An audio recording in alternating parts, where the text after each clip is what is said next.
Well, good morning, everyone. Thank you for being here, those of you who are in the room, and good morning to those of you who are online. We're glad that you're here for this Red Sofa conversation, which has become a feature of the McRae Center. The McRae Center for Christian Faith and Culture is a center of excellence here at Acadia Divinity College, and we're really glad that we're able to have these conversations about issues that matter for Christians in the world today. To challenge us, to help us to grow in our faith, and to help us to understand better the world of which we are part. So we're glad that you're able to join us. Those of you who are with us online, please note that you can send in your questions as we go, either on Zoom or on Facebook, and those accounts are both being monitored while this is being recorded. Of course, not so much after the fact, but if you're watching us live, then you can participate by sending in your questions there. Of course, people in the room, you've come here, so you have priority, so be thinking about your questions as well. I want to start then by saying welcome, a very warm welcome to you, Dr. Randy Woodley, who is our Hayward Lecturer for 2019 here at Acadia. And he lectured last night, so it's given us lots of food for thought, I hope, and things that will stimulate our questions and our thoughts and our conversation today. And we will begin. I'm going to spend the first half hour or so, because I can, asking questions and having conversation here. And then in the second half of our hour together, I'll be opening that up to everyone else to ask your questions. So that's how we're going to work. Welcome, Randy. We're really delighted that you're here. And you were introduced last night, and there's lots of ways that a person can be introduced, I suppose. How would you introduce yourself? If someone says, who is Randy Woodley? How do you introduce yourself? Yeah. Well, in our tradition, we're not actually supposed to talk about ourselves. It's tricky then. So I wouldn't if I had the choice. Sure. And But if you press me, I would say first of all that my wife and I are farmers. Yeah, we grow food. Right. And then if someone said, so why are you giving lectures? Are you lecturing on food? What And would you I then would say I can't understand why people keep asking me to give lectures. It doesn't make sense to me. So. But you have just finished up, or are you just finishing up your role at Portland Seminary? No, Is that right? I've got 2 more years. Oh, okay. Yeah, so You suggested last night that maybe that wasn't long term, but I guess 2 years still is. Yeah, so I received tenure a couple years ago, and then this year I moved to 3/4 time for the next 2 years, and then half-time, and I'm doing online only right now. So I wanted to begin to shift from a more academic setting to a more accessible setting for our Indigenous people. Okay. So there are only a few who can come through, and it's wonderful to have, academia available and opening itself up to new ideas and all of that. But our original vision was to really reach people who couldn't afford or weren't able to, for life conditions or whatever reasons, undertake the rigors of academia, and so that's what we really want to get back to. Yeah. So I've climbed the academic mountain. Okay. I've stood at the top and I've looked over it, and now we're coming back down on the other side. So Okay, and you get a Moses-like glimpse of the Promised Land. Is that it? yeah, I don't know if I would put myself at that place, but yeah. Well, I apologize for asking the next series of questions in a way then, because I hear what you're saying, that it's not your tradition to talk about yourself, and that might be uncomfortable in some ways, but we don't have the advantage of hanging out with you in community and getting to know you that way. So if it's okay with you, I'd like to ask just a few questions about your background so that we can get to know you a little bit. Okay. And can you tell us where you grew up and how Sure. you came to meet Jesus, those kinds of things? Sure. Yeah, first a little epistemological problem I'm having, and that is I'm not certain if this is actually a red couch. Okay. What color do you see? It looks a little burnt orange to me, but it may be in different perceptions of I'm reality. sure there are all kinds of creative titles that could be used for the color of the sofa. All right. It can be any color you want it to be. How about that? Well, but I think most of the message I'll be bringing is about how we come to know what we know, right? Yeah. And there's a wide difference between the way most Europeans form their epistemologies and most indigenous peoples. So, so I kind of bring that up as the yeah. Point taken. So anyway, so I'm the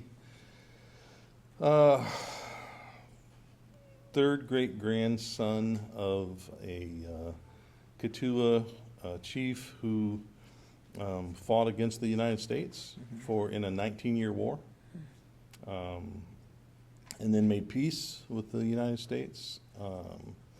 And that's ever looming in my background, that sort of mixed loyalties, I guess you'd say. I'm also a person on both sides. Both of my parents are mixed blood Cherokees. So I'm a person who has all his life struggled with identity, Right. just like I think now not only a lot of Native folk, but Lots of people. just people in Yeah. general. We're always in this fast-moving, cosmopolitan, urbanized world, coming to understand differently who we are all the time. Most of us don't have the luxury of being in one place anymore, and so it's been a unique process for me in understanding who I am. So when you start asking those questions, it could be long and involved. Yeah. But I guess my dad was a veteran of World War II. He left this farm in Mississippi the day after he graduated and joined the Navy after Pearl Harbor.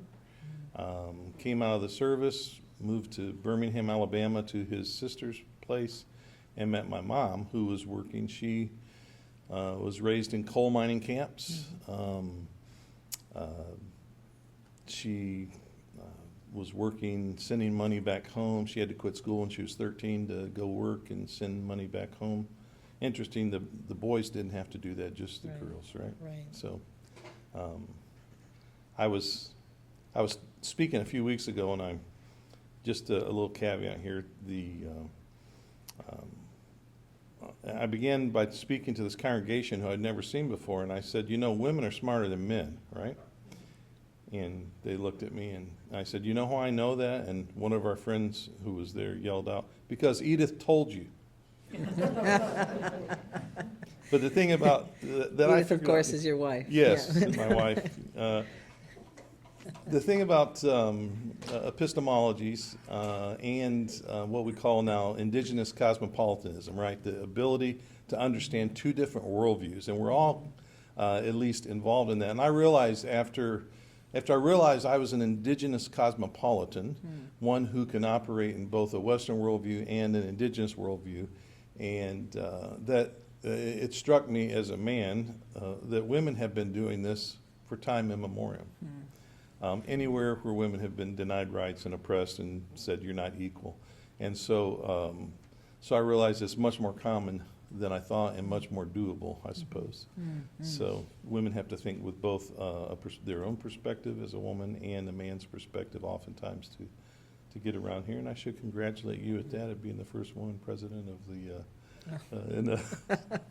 Well, thank you. I think I do function in different hemispheres sometimes. Yeah, in sometimes they that say wearing respect. different hats, but really it's more than that, right? Yeah, it's more integrated, I think, probably Yeah. than that in the Yeah. way that you describe. So my folks got married.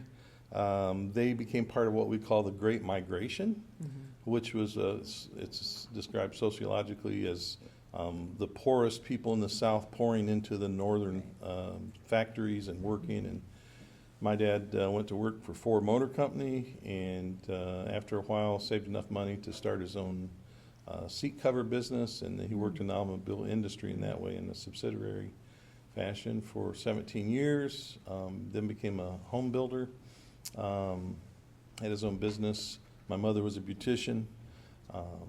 I went to school in a place called Willow Run, Michigan, which is outside of Ypsilanti, which is outside of Ann Arbor, most people know where Ann Arbor is because it's the University of Michigan. And sort of Ypsi is the underside of Ann Arbor, and Willow Run is the underside of Ypsi. So I grew up in a very rough place, multiracial, multicultural, multi-ethnic, and I think that I was able to garner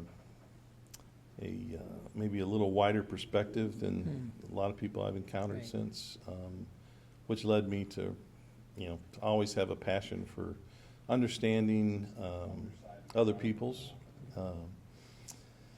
I was, I guess, a typical teenager of the 60s and 70s, in that I was highly involved in drugs and rock and roll bands and all those things, and met Jesus when I was 19. How'd that happen? Well, I had gone to school to Eastern Michigan University and flunked out, so I'm a PhD flunky.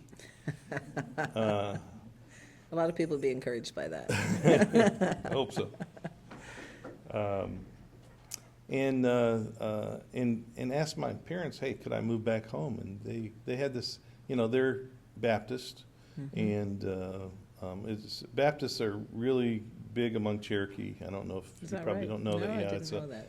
I have a friend of mine who's traditional stomp dance religion in the Cherokee, and he said, the Baptists have been around us so long we consider it one of our traditional religions. So That's incredible. But they had just had a revival, and so I don't know if the Baptists up here are big on revivals or not. But We'd like to have a revival. well, these are maybe not the same thing, but they're you bring a guy in once a year in the fall, and so it was October, and I just missed it, and I know my folks were just thinking the whole time, if we could have just got Randy here, he could have been saved, and so they saw their opportunity when I was flunking out of school and asked to move back home, and they said, if you would, you can move back home on one condition, that you promise to go to the revival next fall. Okay. So didn't know, but my mother organized people praying all over the world then for me for that year. And it was the roughest year of my life. Is that right? I had lots of drug overdose. I had friends killed, family killed.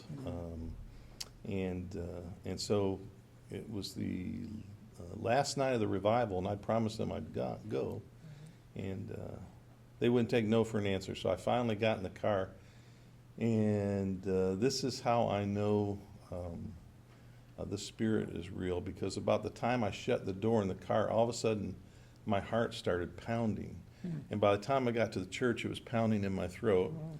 And by the time the altar call came, I was, I don't even remember walking. I think I might have floated down the aisle. I'm not sure, And then I just had known Jesus as a younger child at 10 years old at a church camp, and was led to Christ by an Ojibwe man, a full-blood Ojibwe man. And I was probably just as fascinated with him because we were all mixed bloods, and I wanted to see what real Indians were like, right? Okay. So, and so I spent a lot of time with him, and he led me to Jesus.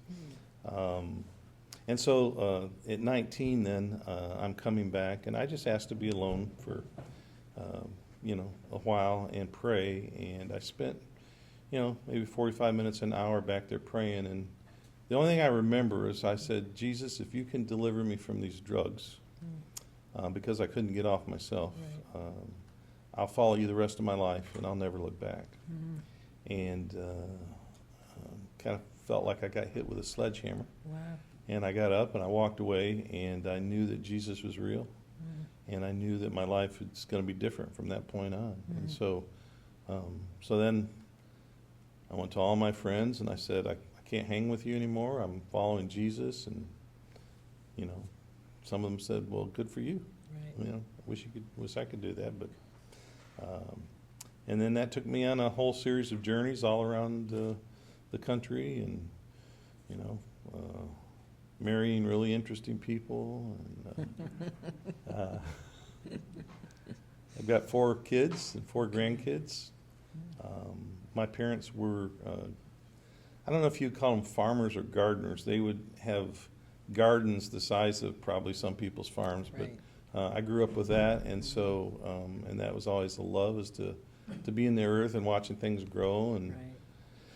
and so when we got married, Edith comes. She was raised on the Wind River Reservation in Wyoming, and her dad was a horse and cattle man. They had horses and cows, and I had this background, and so we sort of put those together and became farmers, and then eventually created a seed company. So we have our own seed company now, trying to preserve open pollinated, organic, many native species, heirloom seeds. So that's important to us. And I would say, every bit as important as our theological work, because I don't see a difference between that. That is Right. theological work. Right. Yeah. Right. So I guess that's me. It's fantastic to hear. I'd love to ask so much more about all of that, but I'm really curious then how you go from the background you describe to ending up as a theologian. And I'm sure there's probably too many stories to tell in some ways, but I'm curious to follow up the idea of identity in that. I mean, do you identify as a theologian, and at what point did you decide to or not decide not to, if that makes sense? Yeah. So, I like to say that everyone is a theologian. Mm-hmm. It's just some are good and some are not so good. So, What determines good and not so good? I guess how well we understand who God is. But no, my training's really in missiology.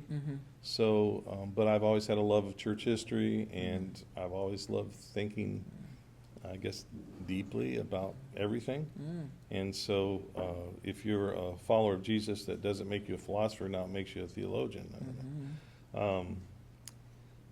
Fell in love with a lot of the stories in Scripture, and just wanted to understand those more. So I like, some people call me a theologian. I think the way that my theology may be different is everything begins with the earth, and then we go from there.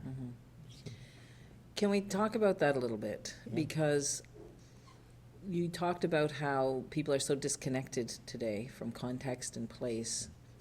How much do you think that cultural reality in Western culture at this time, this moment in time, is yielding this sense of people not knowing who they are, and I'm not simply talking about gender wars, I'm talking about just people not knowing who they are, and then the sense of meaning becomes lost. Is that because we've lost touch with the land, or is it just far more complicated than that? Well, there's probably a lot of things, right?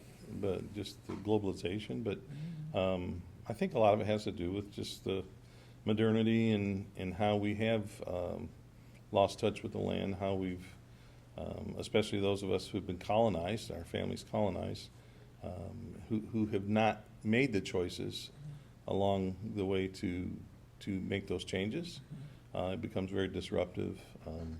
I think when you decide to make changes and move and things like that, which is sort of the settler colonial pattern, it's very different than saying you have to make these whether you want to or not. I think it does something different to people's identities and theologies. And so in the Western world, you adopt a more universal theology, like, well, this theology is good for all people at all time because I don't have a place to connect it to, right? Whereas with our indigenous people, it's a local theology. It's based on the land there. It's based on the stories that come out of that land. It's based on the ceremonies that are practiced on that land, and it's based on the community that at one time was fairly intact. Not perfect, but fairly intact, right? And I think that disattachment from the land has created two different theologies, kinds of theologies, and also two different worldviews. And so I don't think we can talk about theology without talking about worldviews. And just to make sure that no one misinterprets me, I'm all about our people finding agency, the goal of the church, the goal of the government was to create dependency so that we could be dependent upon them. And so sometimes when we start talking about, like, well, what's happened to Native people, it's really easy for people to go into, oh, they're the poor indigenous people, and we feel sorry for them and that. And that is not where I'm going with this. Where I'm going is that we need to actually create agency both in Native people and some real agency in Western folk to be able to deal with their past as well. So. To what degree, and I don't want to prejudge your lecture tonight, so stop me if you need to, but to what degree can we any longer talk about a Western worldview? Yeah, and that's a good question. There obviously are lots of variations of Western worldview, but the particular Western worldview that I'm talking about, I think, is the dominant historical worldview that has held white folks as superior to Native folks. It comes through Greece and Rome and Anglo-Saxonism and basically, at least in the United States, because I've never lived in Canada, so I can't speak as any kind of an expert, but in the United States it permeates everything. So that worldview I would call both classist and racist. Yeah. So. And I mean I see that historically.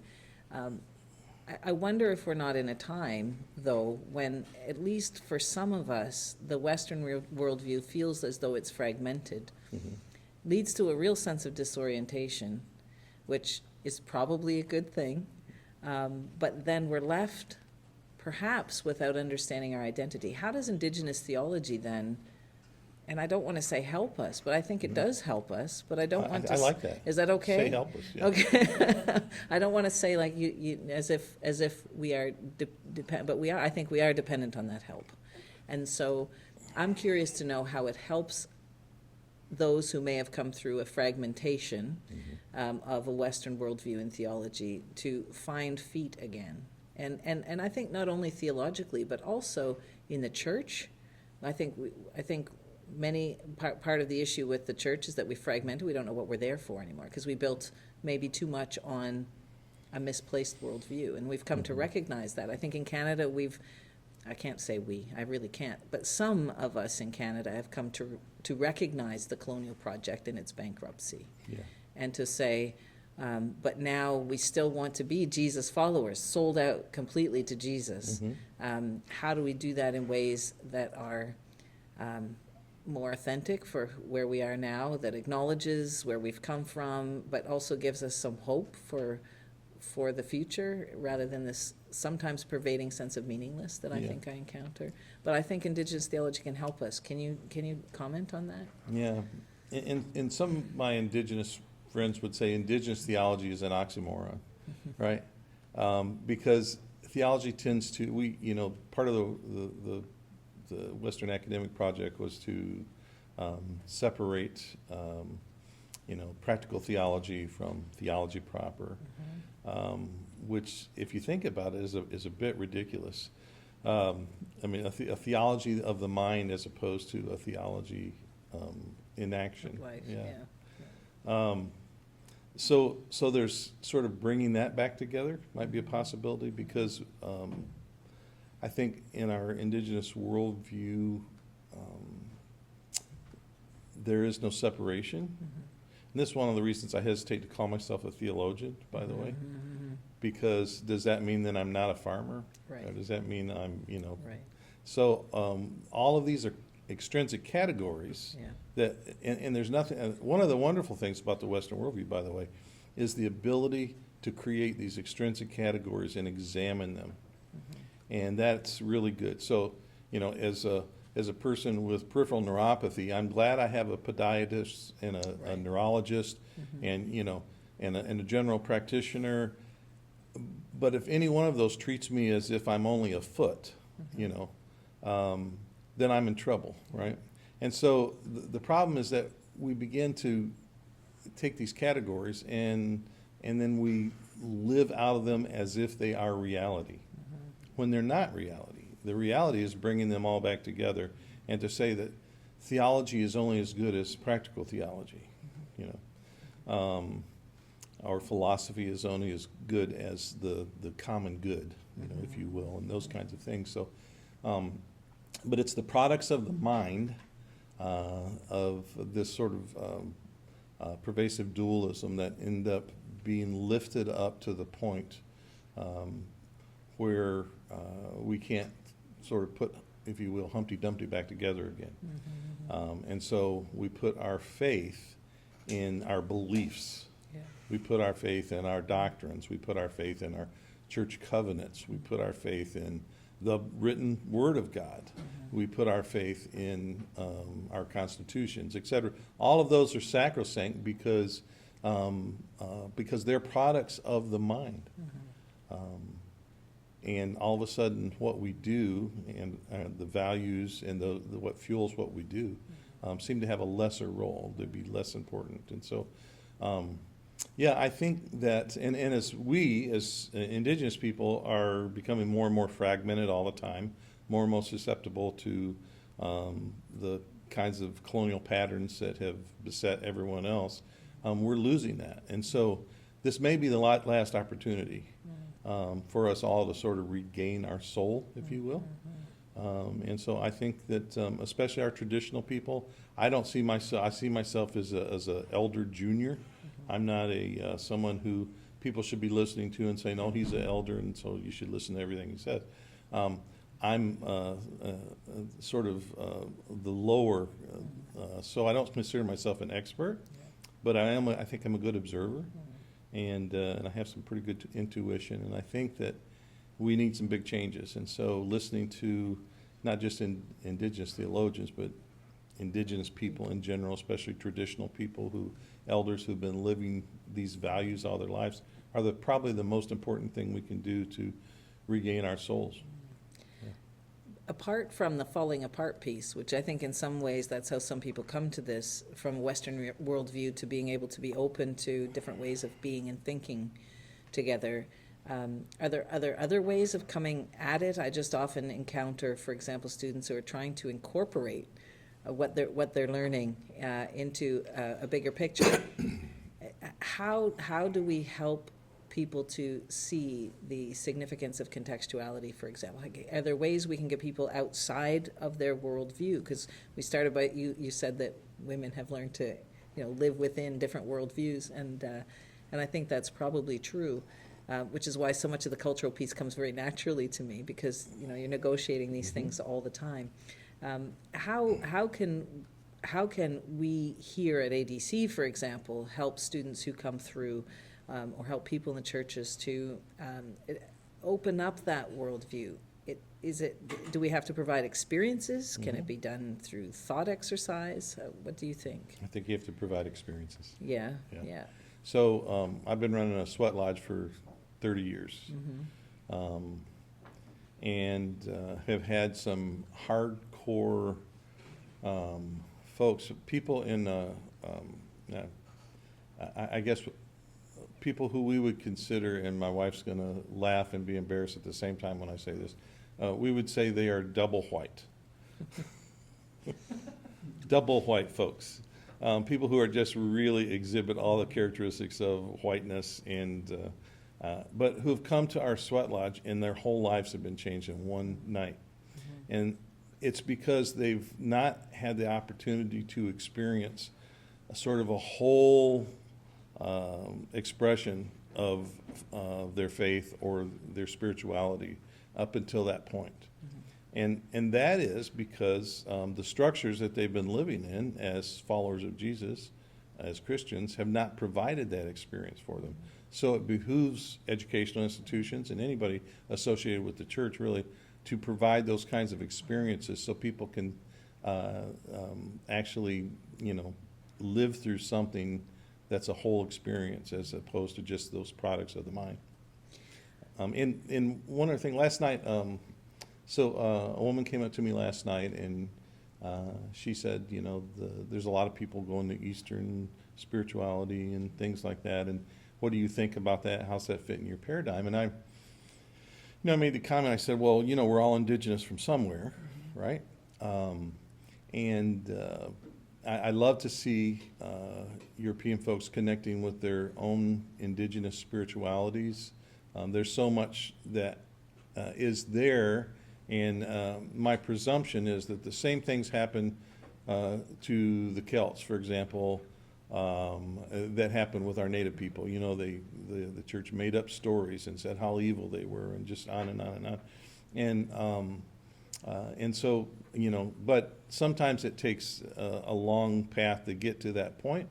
So I think any experience that helps them begin to deconstruct their own Western worldview and realize that there's another way of being in the world that's not based on just intellectual assent to everything, and that means that they have to have a different experience. So, yeah, I think you're onto something there. And how would you encourage people to embrace it, in that oftentimes we encounter people who are afraid to encounter something different, like a sweat lodge.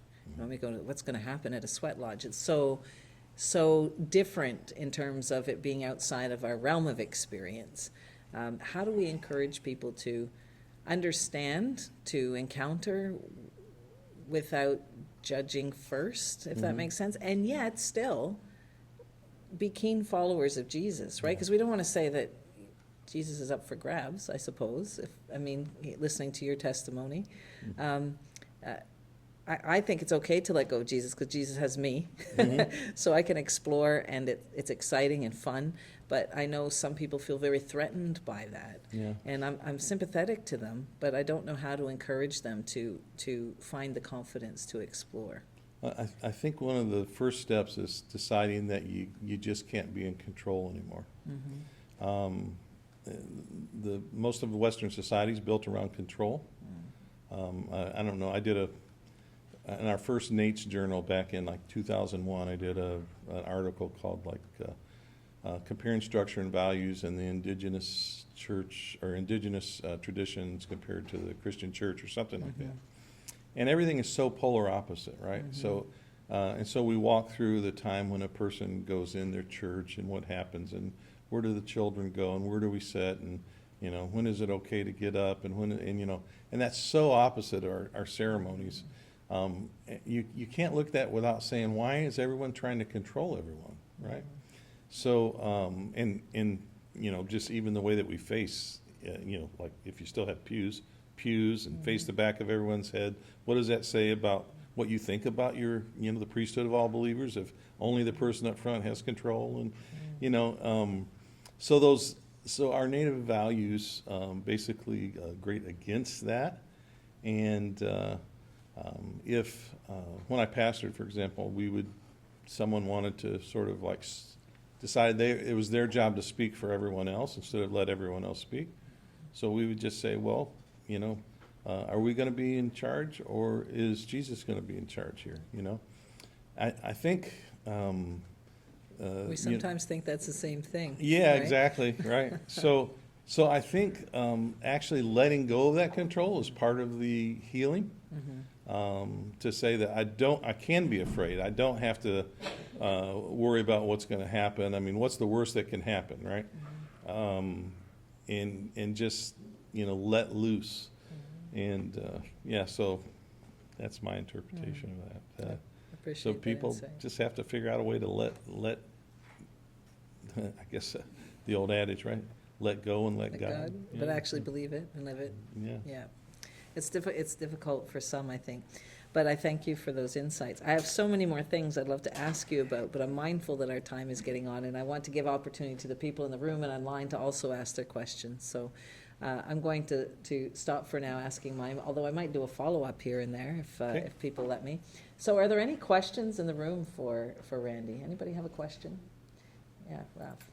I just wanted to say thank you yesterday for the beautiful presentation, and there was this particular thing you mentioned about oral tradition, telling the story, and you did so much great thing yesterday, and I was so connected with all those stories, because this was my cultural background.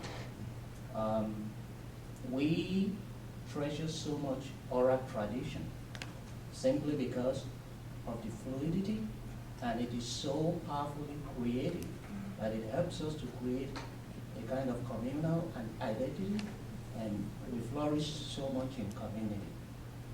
But then you mentioned that the Bible should have been told, not written.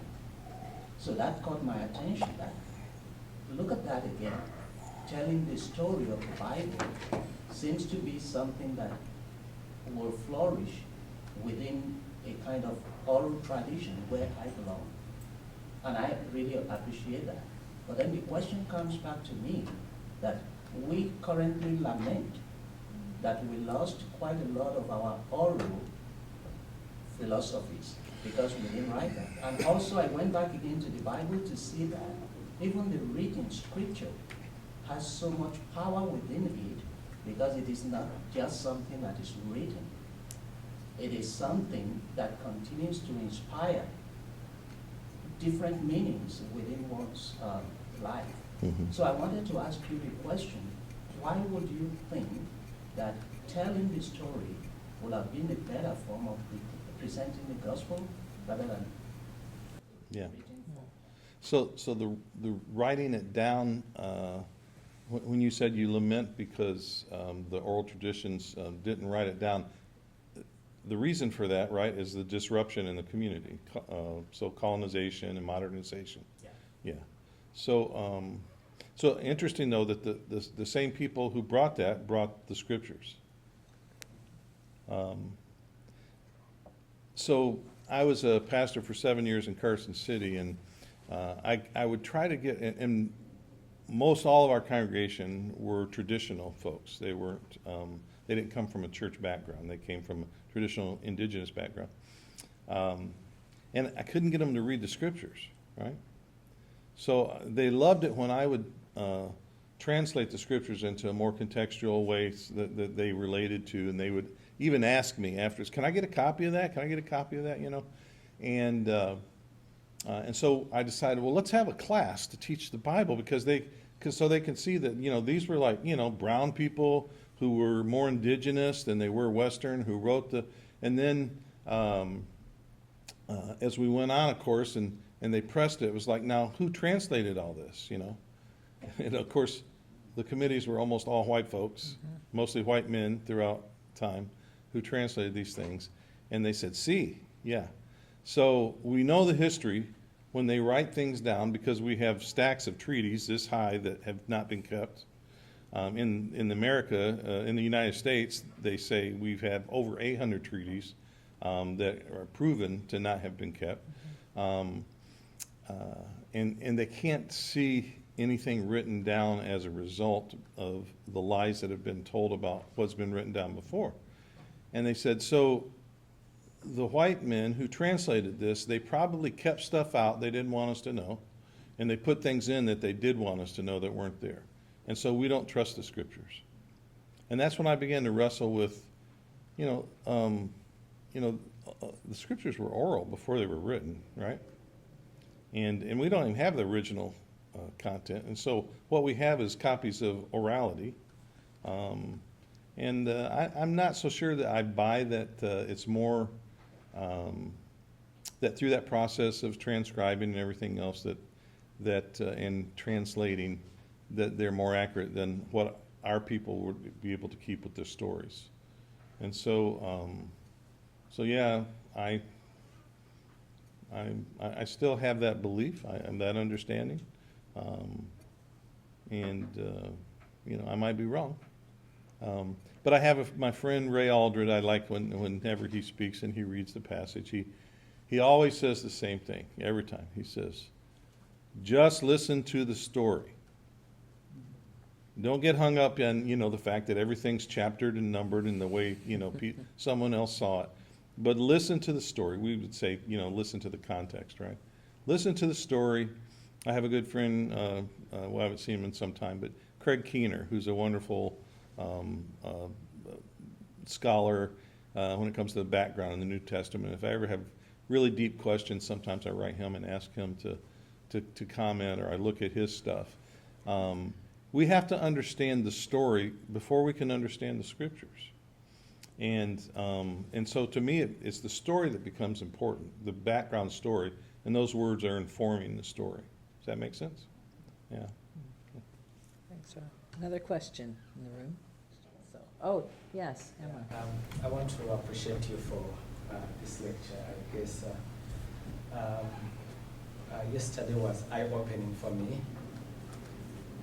But I just want to follow up with Dr. Anna's question from my perspective, where she said, how do you encourage some people who are trying to explore, like in the Eastern religions?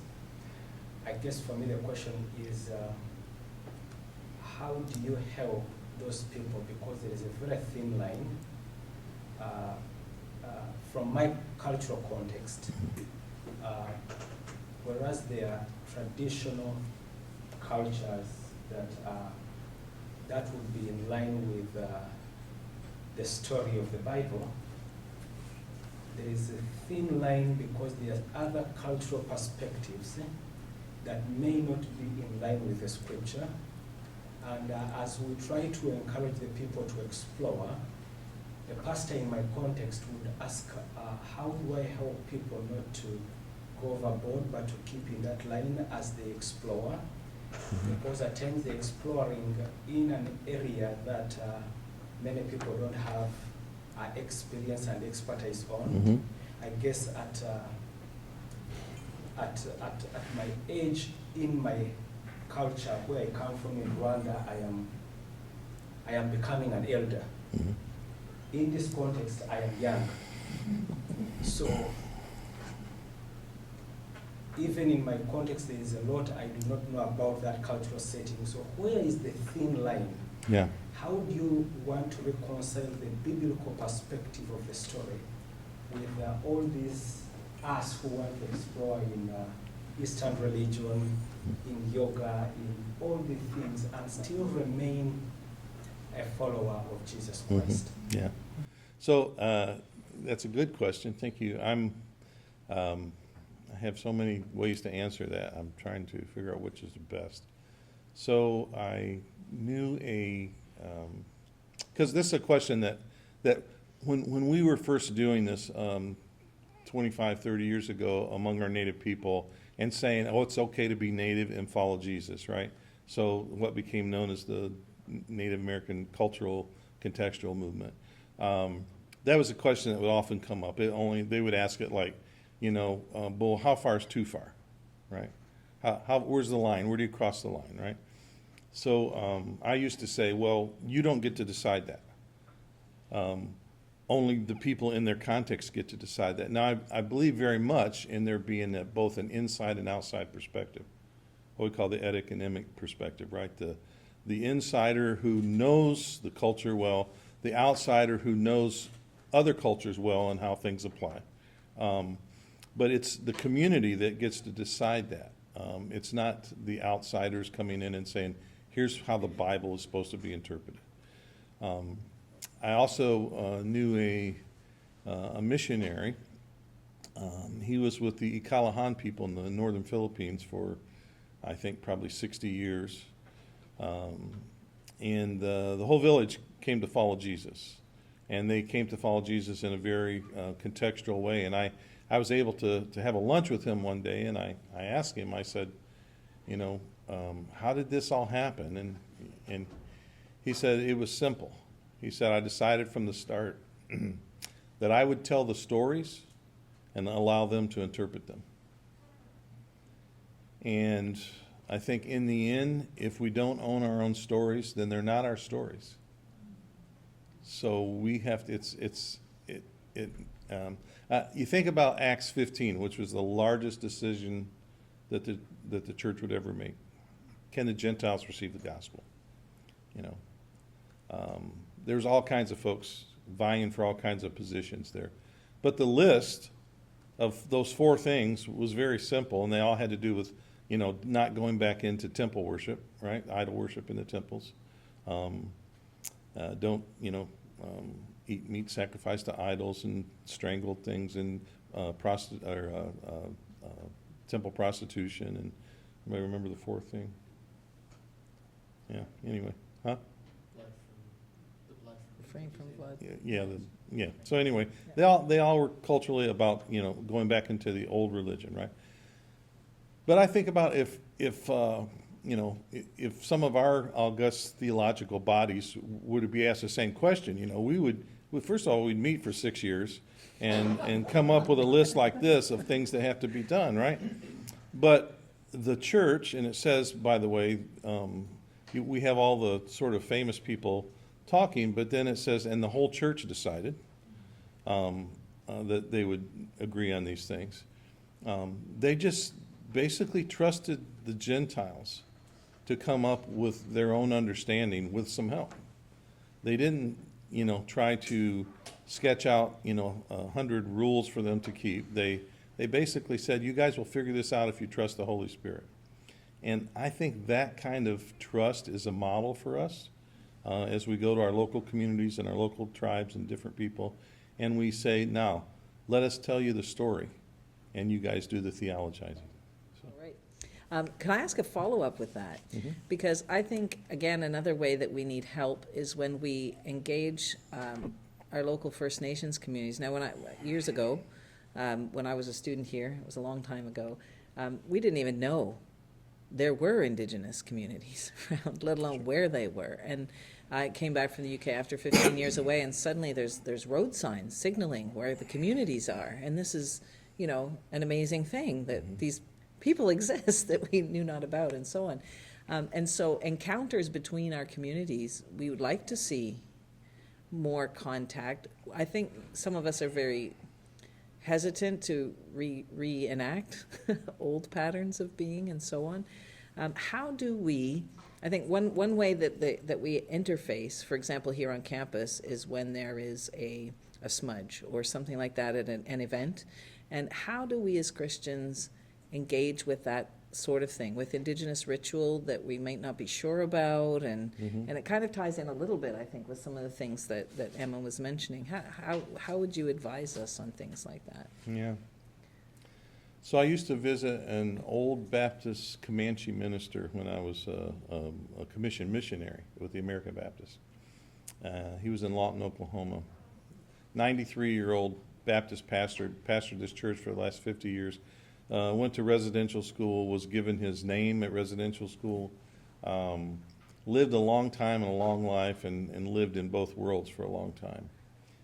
And I was shocked one day when he said to me, he said, Randy, do you know how, like at a powwow and we have our giveaways, and you know, when a Native person receives something, they just shake your hand and say thank you. And he said, you ever notice how white people just like go overboard? They thank you, and it may not be even a great gift, but they just want to thank you, make sure you're.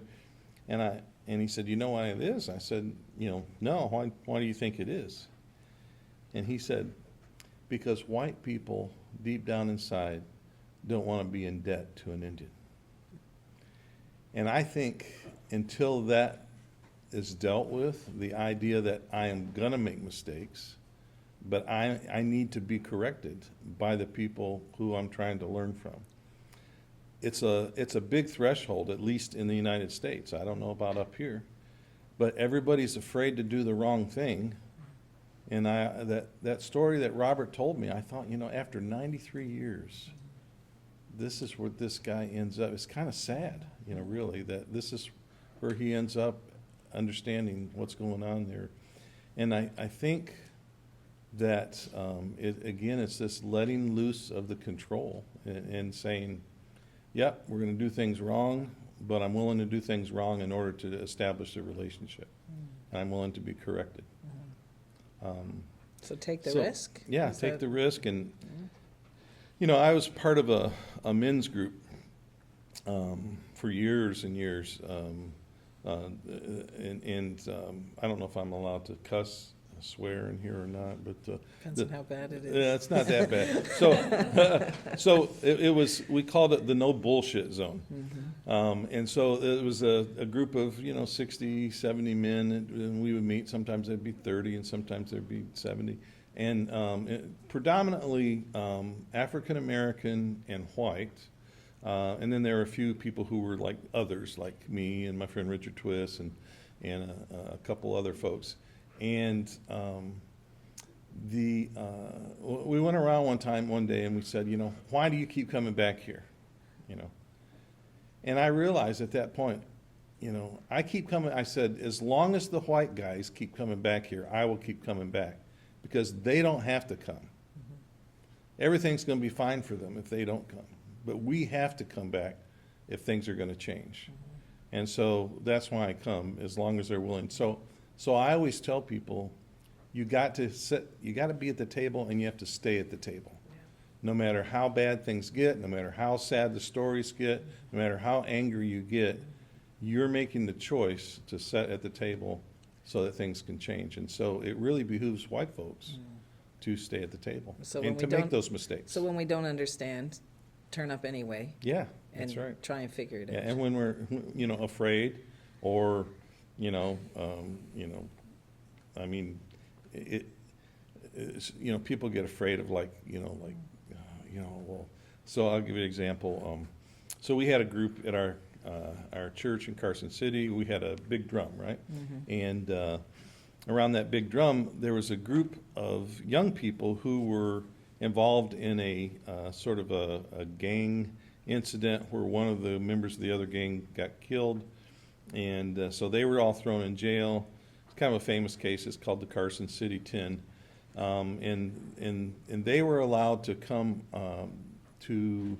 they had ankle bracelets on. The only place they were allowed to go, besides like doctor's visits and things, were at the church. So we would come in and have drum practice, and that's how they really got involved in the culture. A number of them found Jesus along the way as well. So they would come to church on Sunday mornings and sing on the drum. And some of the white folks got upset because they said, you know, we don't know if, you know, while they're singing at the drum, if there's some evil spirit that's going to jump out on us or something, you know. What's going to happen with these guys that are murderers, you know. And I thought, you know, is there really that kind of fear, you know? Is your faith really that shallow that, you know, you can't even be around people who are different than you without having some kind of a fear that was probably driven in you, you know, through stories like ghost stories or something, you know. Yeah. So I think just giving up that stuff and taking the risk. Yeah. It's going to be challenging, but I appreciate the encouragement that you give to keep being present. I also wonder a lot about one of the, I think, main aspects of a Western worldview is our individualism that ties in with some of the things we've been talking about. And I've done a lot of work on how do we understand ourselves as we, not just I. I mean, how do we exist as human beings in community? And again, I can't help but think that there's help that can come from Indigenous worldview and perspective. Would you be able to comment on that? I think we comes about with common values. Sometimes those are good and sometimes they're not, right? So we have a group down in the United States we call the Ku Klux Klan. So they're a we. They like to hang out together, but their values aren't so good, right? So when we build the we around good values, what some people might call the common good, and those values are pretty clear. That's what on Wednesday I'll be talking about a little bit about my dissertation project, which deals with basically 10 Indigenous values that I've been able to find. And those values are pretty clearly aligned with the scriptures. When we live according to those values in proximity to one another, we become that we. Yeah. So it is complicated, and in the United States, I believe we're even more of an individualized culture than up here, and it really disrupts our spirituality tremendously because we understand everything. For example, in the scriptures as about Me. me, Yeah. not about us, right? Exactly. And it deteriorates the community. Yeah. I just can't help but think that whether it's good values or bad values, the importance of coming to understand that that human beings are not, it's not just me, that as a human being, I am an us. Yeah, Yeah. and we are an us even when we're alone. I always tell people, if you're in creation, you're not alone. You're in a community, right? You just don't understand. You don't speak the same language as the rest of the beings around you, but they're there and they understand your presence. So, Is there a language that we should use besides the language of the common good? I ask because here at the university, of course, we are the faculty of theology, but there's a wider university here. And I was in a discussion with someone the other day who said that the language of the common good, we need to move beyond that because people are recognizing that even the language of common good can be colonial in its expression. Like who's good? Who determines what the common good is and who belongs to that common in the common good? So those kinds of questions. Is there a way that we can still talk about what is good for everybody, or will it always be marked by, again, as a white person, by a colonial worldview? Is there a way of moving beyond that to actually addressing what is a common good, or is that a phrase that we should stop using? yeah. So I guess the question of who gets to decide that is more important to me. Yeah. If the community doesn't get to decide that, then it's really not the common It's not good. common. Yeah. So we have right now, for example, just a little American politics for you. We have a group of wealthy donors we have 19 candidates in the Democratic Party, right? Mm-hmm. It's the widest and most diverse field there's ever been in the history of the United States. And a group of wealthy donors have come out and said, we probably need to pick someone outside that group. Right. So they get to decide, not the people, right? Exactly. So we always have to be careful about the process. The process is more important than, I think, the end result, just like I believe pedagogy is more important than content sometimes. So. We have to be almost entirely disenfranchised before we can actually understand what common good looks like. Right, and honest about what we bring to the table and the baggage we bring and the influence we bring and all of those kinds of things, So you talked about Sweat Lodge, and we had a brief chat last night, and I'd love to follow up with that if we could, because, again, I'm wondering, in a disconnected contemporary culture, and when we're talking about broad sweep of culture, it seems that we're missing something that marks out the stages of life, that marks out the way that we process life. It seems to me that even in churches, we don't have rituals that maybe we used to have, and we pass through these stages almost as if they are somehow meaningless. And I can't help but think that as human beings, we're meant to have ways of marking out these stages of life, and in community, where together it's acknowledged that a person is now an adult, or in community it's acknowledged that a person is struggling and that the community wants to work through this with them. Again, could you comment on the importance of ritual, and again, the contribution and the challenge that brings perhaps to a Western worldview? Yeah, maybe from an anthropological perspective, one of the greatest things that they teach in anthropology is that you basically are in line for conversion when you're at status quo, and then there's something that causes you to delve into liminality, right? Mm-hmm. So now you're in this liminal stage, and depending on what happens and the decisions you make, then you come out and you find a new status. Mm-hmm. So ceremony is basically a way of creating liminality, in the way I understand it, so that we can renew ourselves to those kinds of things. A lot of those ceremonies, especially coming of age ceremonies, have been taken out of Western culture. And things like getting your driver's license has replaced them. And I think about one of my Maasai friends who's from Samburu in Kenya. And he had to kill a lion, among other things, when he was a teenager to become a man. And which is about as extreme as I can think Right. of. But Right. yeah, but every culture has different different ways of doing that, and I don't know what has caused the West to abandon that. I think there's a lot of things that probably happened in church history that have created a disdain for symbols and things like that. But we still have our symbols. I always, I used to have an argument with a fundamentalist Baptist pastor about the use of native symbols, right?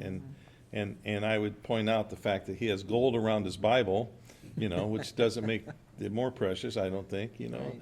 and that he bows his head to pray and closes his eyes and holds hands with other. We use symbolism constantly because symbolism is communication. And it's just, I think there's perhaps a fear that if we create too much of a disruption, that it might maybe, I don't know, inconvenience people. All of our children had young men, young women ceremonies to come into that next phase of their life. And because our communities have been so disrupted, it was impossible to actually do either one of ours. And so we combined them with a couple other ones. And one of the wonderful ones we used when my youngest son was coming into his young man years is at the very end of the ceremony, we had sweats and we had elders speaking to him and all these kinds of things. But at the very end, we had him run down the road as hard as he could to the end of the road. And the idea was to run off his childhood and to walk back and to think what it means to be a young man as he come back. And the community was standing at the end of the road when he got back to embrace him and congratulate him. And I remember it meaning so much to both him and us and the whole community as they were invested in him walking in a different way than as a child. So I'm all about, I think people are going to have to come up with their own stuff maybe, but and maybe borrow from others with the right permissions, I don't know. But there's a lot of things.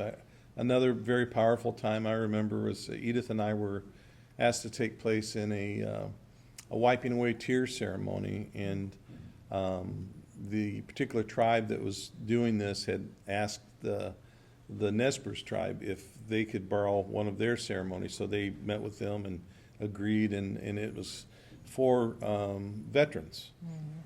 Veterans who had come back from war, who were experiencing PTSD and all of that, and who had never dealt with, because we have ways in our Native community to deal with those things.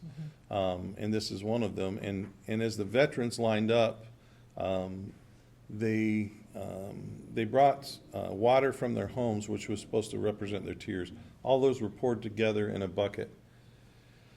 Our job, Edith and I, is when they came through, they dipped their hands in red paint, which symbolized the blood that they had shed and the things that they had done to take human life or contribute to it.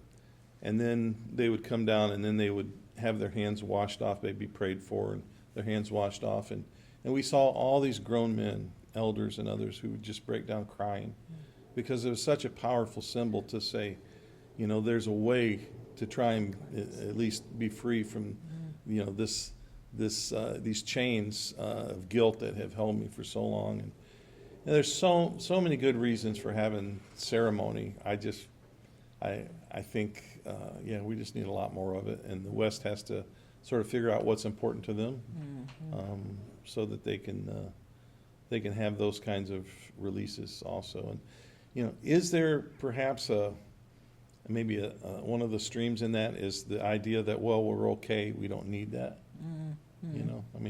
Could that be possible as well? Yeah, I imagine that's been the case. I know that there's a longing for it, and I think if we look at, the rituals, the traditional rituals of Baptists, for example, which is baptism, ceremony of baptism, ceremony of Eucharist, We've even so individualized those things as to almost lift them up out of community. And Well, absolutely, and that's what 1 Corinthians 11 is about, is, hey, the background, right? The wealthy people are getting off and eating all the food, and the poor people are coming in late, and they don't have any food. And when Paul says, examine yourself to see if you be in Christ, it's a plural, right? Yeah. It's like, you, the body, examine yourself. Are you treating people unequally? But we've taken that to mean, like, do I have any sins in my life that are unconfessed, right? Which is just maybe a segment of that, yeah. And missing the profound significance of sharing the bread and the cup together. Exactly. Yeah, and the unity that brings. Well, it is time to wrap up. It's been a fascinating conversation. I'm grateful to those of you in the room for being here. Thank you for coming out. Thank you to those of you who joined us online. And please remember to come tonight, 7 o'clock, at the Hustis Innovation Pavilion on the other side of campus for the second of Randy Woodley's lectures tonight. Thank you for this conversation. It's been fantastic. Thank you. Thank you.